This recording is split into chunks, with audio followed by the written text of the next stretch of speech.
Bien, en el siguiente ejercicio, el ejemplo 2.6, comenzaremos hablando de la función zip.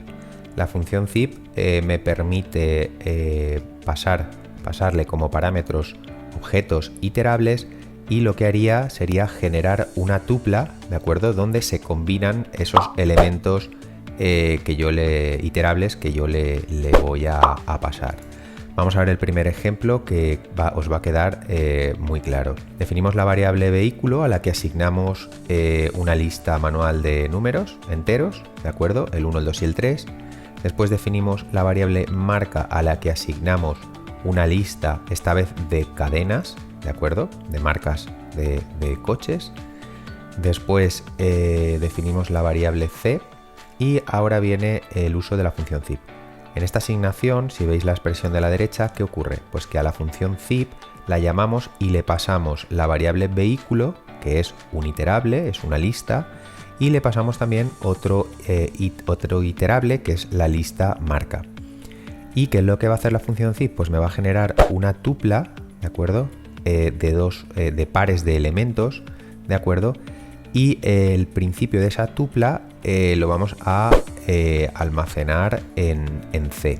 Y ahora, para mostrar lo que sería el contenido de C, tenemos que llamar a la función list. Si mostramos el contenido de C llamando a la función list, esta es la salida. ¿Veis? Como veis, se me ha generado una lista, ¿de acuerdo? Una lista de donde cada elemento es una tupla a su vez de dos elementos. Se me ha generado una lista de tuplas, ¿de acuerdo? Recordad que los corchetes simbolizan lista y que los paréntesis simbolizan tupla. Entonces aquí estaría el primer elemento de la lista, que es una tupla formada a su vez por dos elementos, uno entero y otro de tipo cadena. El siguiente elemento de la lista sería otra tupla formada a su vez por dos elementos, uno de tipo entero y otro de tipo cadena. Y el tercer elemento de la lista sería la última tupla formada a su vez por dos elementos, el primero entero y el siguiente de tipo cadena. Es decir, ha combinado, como os decía, ha combinado el primero con el primero, el segundo con el segundo y el tercero con el tercero. Fijaros si no hubiéramos puesto la función list.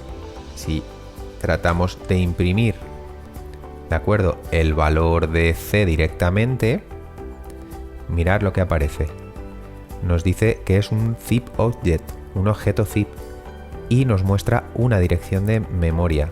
Es decir, no es una lista al uso. De tal manera, nosotros hasta ahora estamos acostumbrados a que si quiero mostrar el valor, por ejemplo, de la lista vehículo, ¿veis?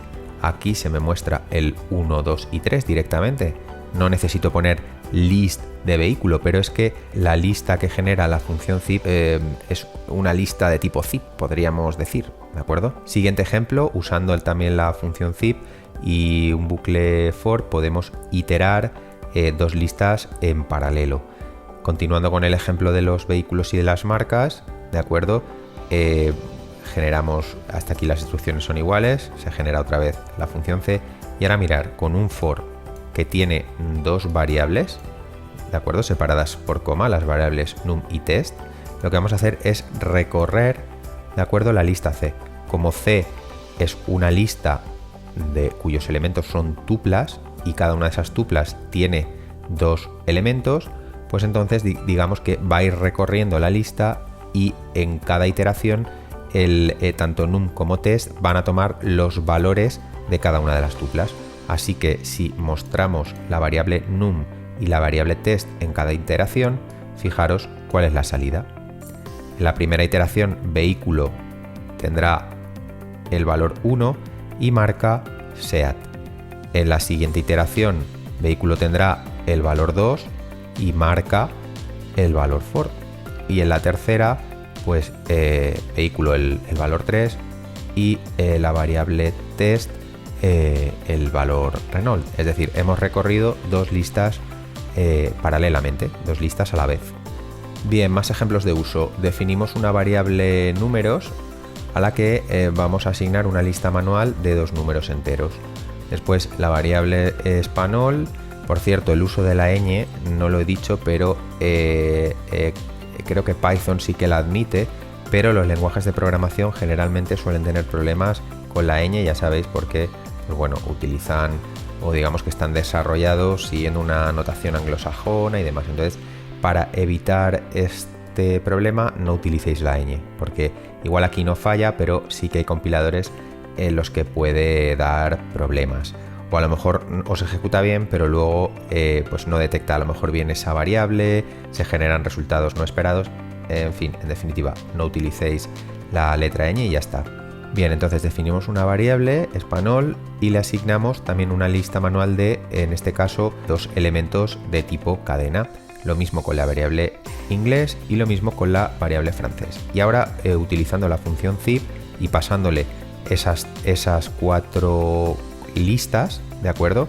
Vamos a generar otra lista cuyo principio asignaremos a c, que es, como os decía, una especie de puntero, ¿de acuerdo? Entonces, fijaros aquí, antes de ver la salida de la ejecución, ir pensando ya, es buen ejercicio también para aprender a programar, ir pensando ya en el resultado que daría antes de ver la salida que tenga el programa. Entonces yo, por ejemplo, aquí siempre me gusta comentar y poner e intentar adivinar la posible salida que va a tener. Entonces, como veis, ¿de acuerdo? Se me va a generar una tupla de 2 elementos y cada una de las tuplas va a tener 4 elementos, es decir, la combinación, combinar elemento a elemento.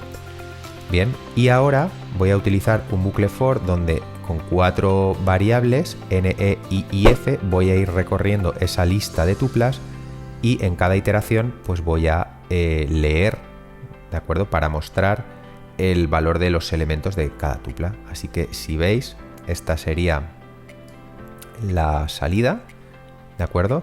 Entonces, primera iteración del bucle, pues la n, ¿qué valor toma? El 1. La e, ¿qué valor toma? La cadena 1. La i, la cadena 1, y la f, la cadena 1. Siguiente iteración, pues el valor 2, ¿de acuerdo? La cadena 2, la cadena 2 y la cadena deux. Y ya estaría, disculparme, esto es la salida del siguiente ejemplo. Esta es la salida correspondiente a este código, ¿de acuerdo? Bien, en el siguiente ejemplo vamos a utilizar iterables, esta vez de distintas longitudes, para ver cómo se comporta la función zip. ¿Qué es lo que va a hacer la función zip? Terminar cuando se acabe el iterable de menor longitud. Entonces, esta sería la salida, ¿de acuerdo? Tenemos 2 listas. En la primera lista, una lista de números enteros, y la siguiente, una lista de 2 cadenas. Y ahora, utilizando el bucle for, ¿de acuerdo? Vamos a recorrer la lista que genera la función zip pasándole las listas números y español, y vamos a mostrar los valores que va tomando. Entonces, como veis aquí, en la primera iteración, la n, ¿qué valor tomará? Pues la n tomará el valor 11, el valor entero 11. Y la e, ¿qué valor tomará? El valor entero ones. En la siguiente iteración del bucle, ¿de acuerdo? ¿Qué valor tomará la e? El valor 12. Y, perdón, la n. Y la e, el valor 12 cadena. Y ya está, y ahí terminará. Bien, creo que este es un buen momento porque a lo mejor os he confundido.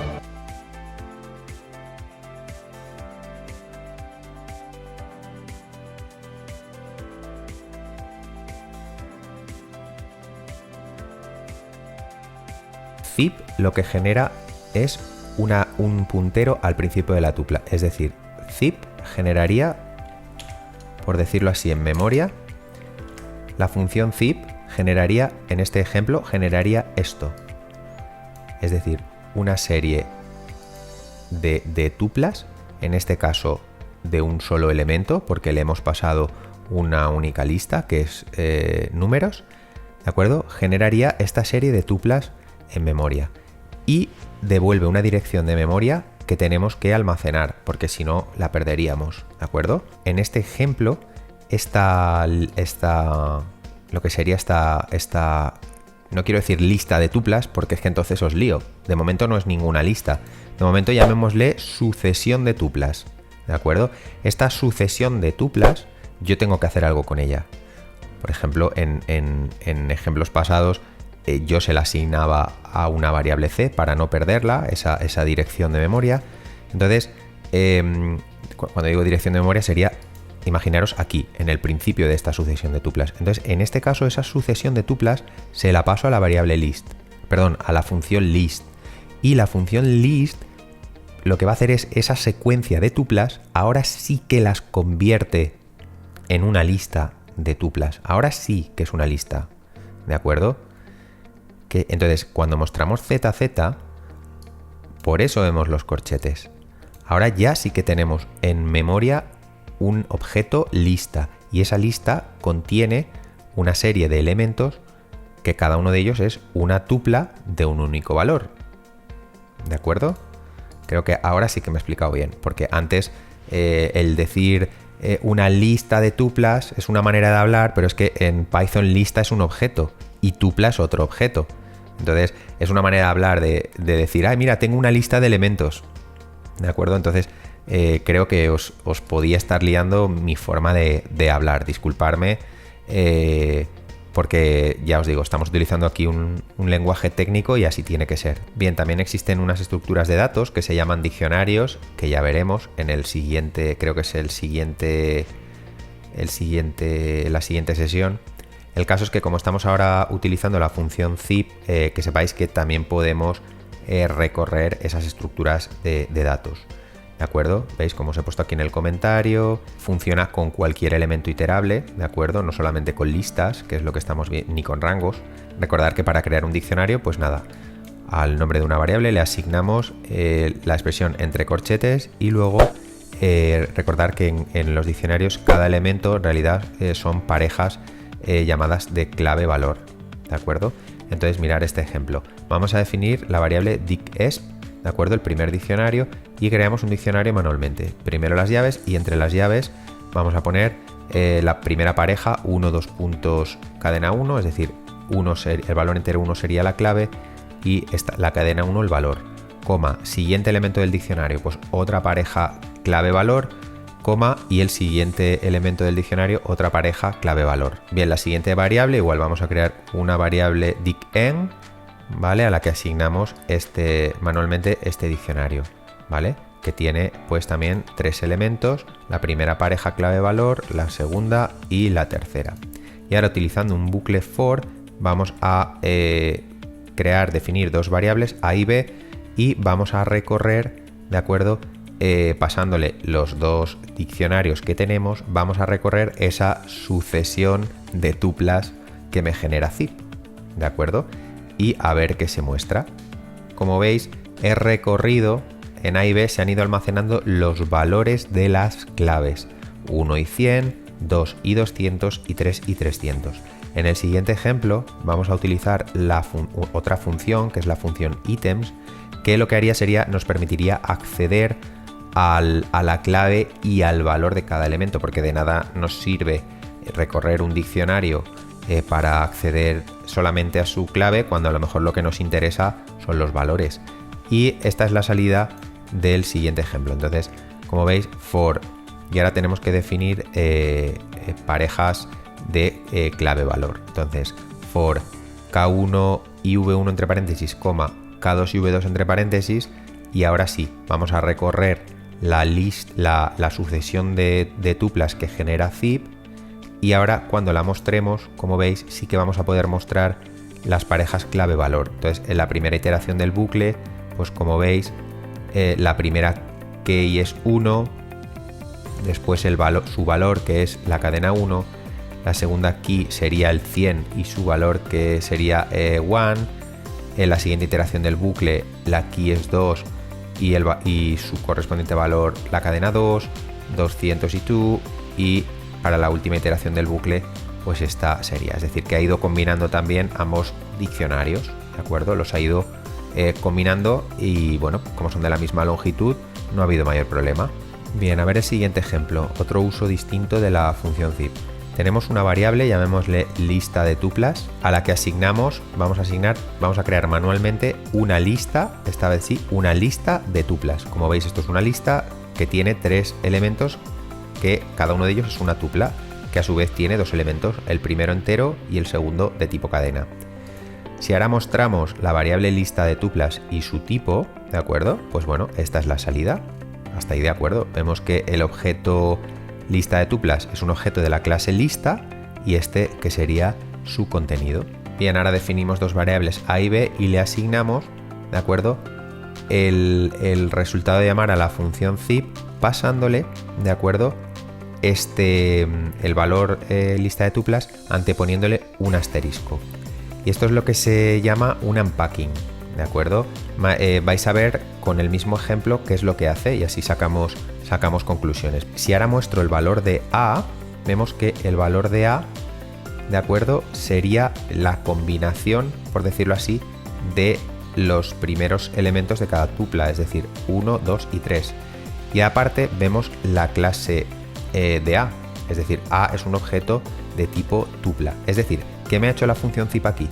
Pues me ha extraído, me ha hecho un unpacking de lo que sería esa lista de tuplas y me ha creado una nueva tupla cogiendo los primeros elementos, ¿de acuerdo?, que serían el 1, el 2 y el 3. ¿Y ahora qué ha ocurrido con B? Pues vamos a ver, la mostramos. Es decir, en B se ha hecho otra tupla, ¿de acuerdo?, pero con los siguientes elementos, es decir, con las cadenas 1, 2 y 3. Y lo mismo, si mostramos la clase de la variable B, vemos que es un objeto de la clase tupla. Y luego tenemos otra función que es la función enumerate, ¿de acuerdo?, que también le podemos pasar cualquier iterable y lo que hace enumerate es crear tuplas, ¿vale?, pero siguiendo o tuplas de pares índice-valor, ¿de acuerdo? Como veis en este ejemplo, bueno, definimos la variable nombres a la que asignamos una lista, ¿de acuerdo?, manual, en este caso de cadenas, de 3 cadenas. Y ahora con el bucle for, utilizando las variables índice y nom, vamos a recorrer el resultado de la función enumerate pasándole la variable o la lista de nombres. La función enumerate me va a crear una sucesión, me va a crear en memoria una sucesión de tuplas. Y esa sucesión de tuplas, ¿cuál va a ser? Pues la primera tupla va a tener el índice 0 y el segundo elemento va a ser el primer elemento de esa lista, es decir, la cadena Andrés. Siguiente tupla va a tener el índice 1 y el segundo elemento, el siguiente elemento de la lista nombres. Y la última tupla pues va a tener el índice 2 y como último elemento el último elemento de la lista nombres. Es decir, como veis, los índices se van creando automáticamente, las claves se van creando automáticamente, ¿de acuerdo? Comienzan en 0 y se van incrementando. Si ahora muestro en cada iteración del bucle for los valores de índice y de la variable nom, pues aquí tenemos la salida. Primero leerá esa primera tupla, ¿de acuerdo?, que sería 0 y Andrés. Después lee la segunda tupla y muestra el key y el valor. Y después la última tupla mostrando el key y el valor. ¿Qué es lo que ocurriría si yo ahora creo otra variable llamada listTuplas y le asigno la siguiente expresión? Primero utilizo la función enumerate pasándole la lista nombres, que como ya sabemos va a crear una secuencia de tuplas en memoria, que sería esta. Y ahora con esa sucesión de tuplas lo que hacemos es pasársela a la función list. ¿Y qué hace la función list? Pues generar ahora sí una lista de tuplas con los elementos índice valor, de tal manera que si yo muestro con la función print, muestro la variable listTuplas, ahora veis sí que la tenemos. Ahora sí que vemos que lo que tenemos en memoria es una lista de tuplas. Quizás es un poco lioso, pero repasaros el ejercicio las veces que haga falta, porque cuando hablemos de estructuras de datos, esto hay que tenerlo muy claro, ¿de acuerdo? Os avanzo, tenemos los tipos de datos simples, es decir, los enteros, los reales, las cadenas, los booleanos, y luego tendríamos las estructuras de datos, es decir, tuplas, listas, rangos, sets, diccionarios, ¿de acuerdo? Entonces, que os vaya sonando. De momento ya hemos visto las listas, los rangos, hemos dado una pincelada a los diccionarios, también a las tuplas, pero ya lo analizaremos en siguientes ejercicios, en siguientes sesiones, el uso de cada una de ellas y más en profundidad cuáles son las propiedades que tiene cada una de estas estructuras de datos.